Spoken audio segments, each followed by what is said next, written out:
What's happening, everybody? It's Troy here. Welcome back to my channel, guys. Today we are going to be doing another species spotlight. Today I'm going to be talking to you all about my Cymbidium and ensifolium, which I currently have in bloom. It's already put out two bloom spikes, maybe just 2 weeks ago, 3 weeks ago tops, and now it's just put out a third one. So while I still have it in bloom, I would like to go over the culture with you, and some of this culture can be applied to other East Asian Cymbidiums. So if you guys are interested, if you guys have some and you want to know how to care for them better, or if you're just interested in Cymbidiums in general, then this is the video for you. Before we get into the video, if you guys could, of course, like the video, subscribe to the channel, and of course, don't forget to turn on that notification bell. That'd be absolutely fantastic. I appreciate the support, guys. And with that, let's get into this video. All right, guys, today we are going to be talking about Cymbidium and ensifolium. This is also known commonly in gardens as the Four Seasons orchid, but it should really be known as a Three Seasons orchid, as this does not bloom in winter and just spring through fall. Um, but I wanted to talk to you guys about these East Asian Cymbidiums because their cultural requirements are a little bit different, and there's not a lot of information out there in English, and a lot of the information that is in English is in fact incorrect. So today I'm going to be doing a take on my care for my East Asian Cymbidium, more specifically the ensifolium, and this is going to be my personal experience, and it's also going to be some information that I was exposed to a couple of years ago from a gentleman called Michael Huang. All right, and I'll put his name on the screen. He is one of the few people who knows both, I believe it's Chinese and Japanese that he knows on top of English. So he's able to read these cultural guides from China and Japan and compare all these notes together. And then he is able to bring us this information in English. He has actually been growing these orchids for about 20 years now. So he has a lot of experience. I believe you can find his symposium on both the AOS website, and you can also find it on YouTube. So I'll put his name on the screen for you guys. So if you're interested, you can look it up. Um, but with that said, let's jump into it. So you guys can understand the cultural requirements a little bit better. I'll let you guys know that this is very common in Southeast China and also Taiwan. Um, so it is a subtropical zone there. I believe that's comparable to the US Zone 10. So what we're going to be looking at in the summer times are super hot and humid conditions, going between the high 70s up into the high 80s, so they can handle some heat. And then in the winter time, they need a little bit of a cool down. They need to be going down to about 60 degrees Fahrenheit at night. And of course, because of the rainy season in China and Taiwan, where these guys are from, in the wintertime, they're also going to experience reduction in watering. So we'll be watering usually all summer long, about once a week, once every 5 to 7 days. And then in the wintertime, you're going to want to drop down because they have a dry season over there. You're going to want to drop down to maybe once every 2 weeks, right? So they'll probably get some rain every so often, right? Maybe once a month, maybe twice a month. So it's not going to be a lot of rain at all during the winter time. So these guys are going to want to be drier, um, and you're going to want to feed them less because they're not going to be actively growing as much in the winter months. So that's food for thought. But one thing I wanted to talk to you guys about that people tend to get a little bit wrong, and mine's not perfect either, is the potting media that we are growing our East Asian Cymbidiums in. So the standard mix for the East Asian Cymbidiums is going to be Kanuma, Akadama, and Satsuma stone. And we can actually find these, if you guys are in the US, you can actually find them on Etsy from two vendors, Kelly Bonsai and Mystery Garden Store. They both have these three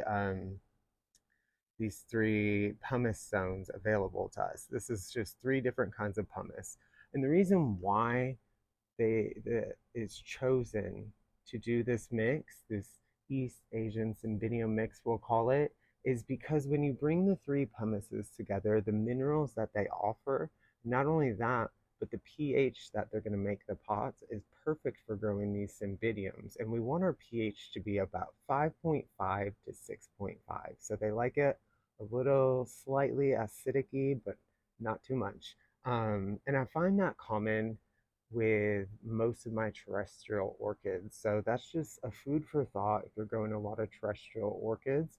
A good pH pot culture is between 5.5 and 6.5, so slightly acidic-y. Um, I do not, however, this is the part that I don't have perfect. I do not have those three ingredients in my potting mix. At the time, I wasn't able to find these three ingredients. Not to mention, I only have a couple East Asian Cymbidiums.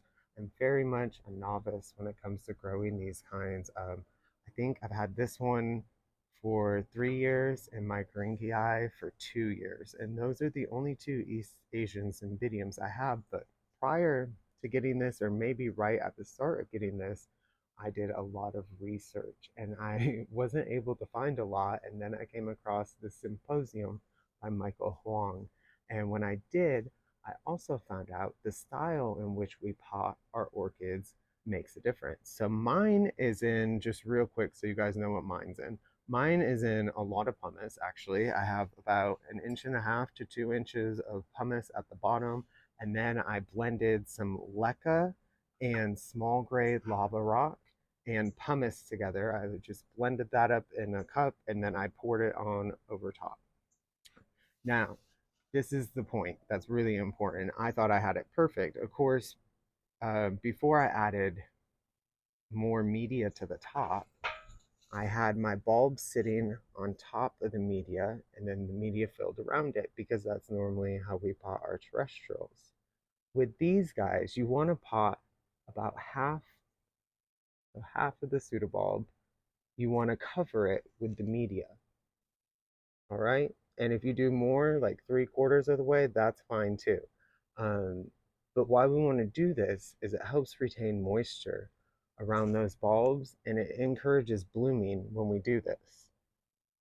So I took that suggestion that Mr. Huang had given us before. I had it just sitting on the media. The reason why it seems so high up in the pot now, or the media seems so high, is because I went back through and covered my bulbs up. And when I did that, this started blooming, I think 6 weeks, 8 weeks later, I started to get this orchid to bloom. This orchid usually blooms for me 3 times a year. So it must be happy in the current setup. I usually get a bloom somewhere around March, like the end of March maybe, and then around the beginning of July, and then we are now the beginning of September. So after I did that, I started getting this to flower, and like I said, it flowers pretty regularly. I think, I don't know, this is the 6th time I've bloomed this orchid, 7th time, not this year, but since I've had it. So that piece of advice that he gave us really seems to be working, really seems to be helping. And I have my Gringii potted up the same way.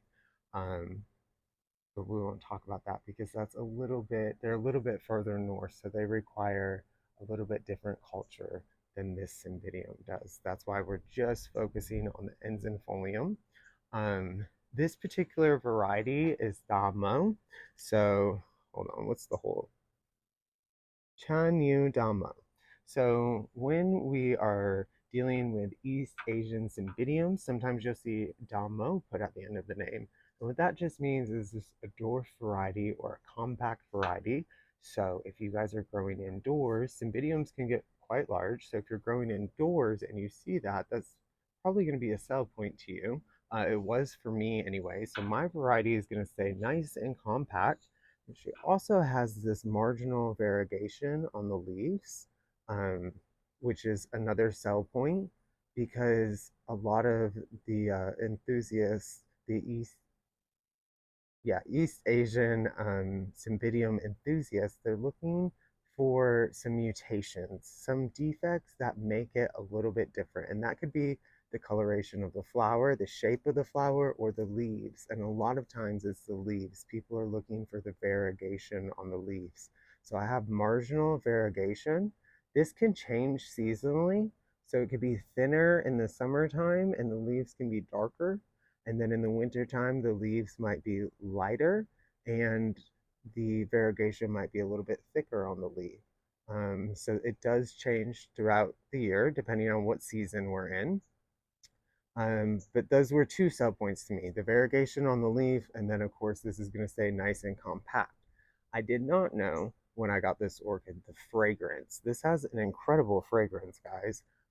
So that would be the third sell point of this particular ensifolium to me, is the fragrance. She perfumes fairly I don't want to say it's heavy, but it's not light either. And it smells just like ladies' perfume. It's a wonderful fragrance. It's a very sophisticated smell. And that's what I've got.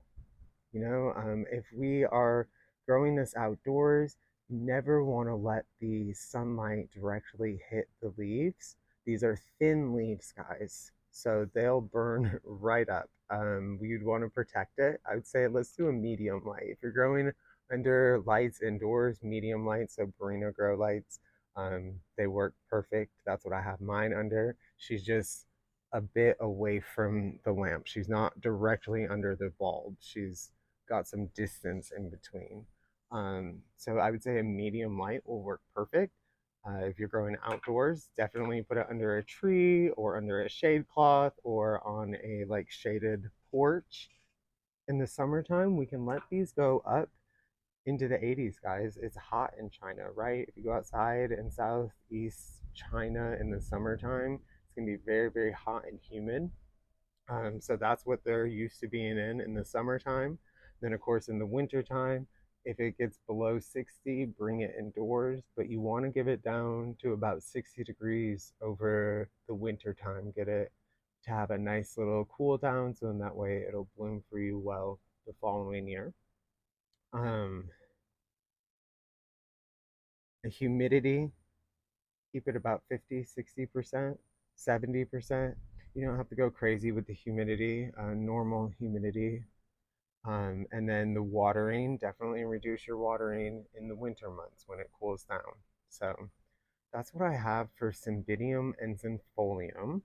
I think I've covered everything. The potting mix, again, in case you missed it, was the Kanuma, Akudama, and Satsuma stone. And you can find all of those on Etsy if you go to either Calabonsai or if you go to the Mystery Garden store. They both have these types of medias and you can blend it together.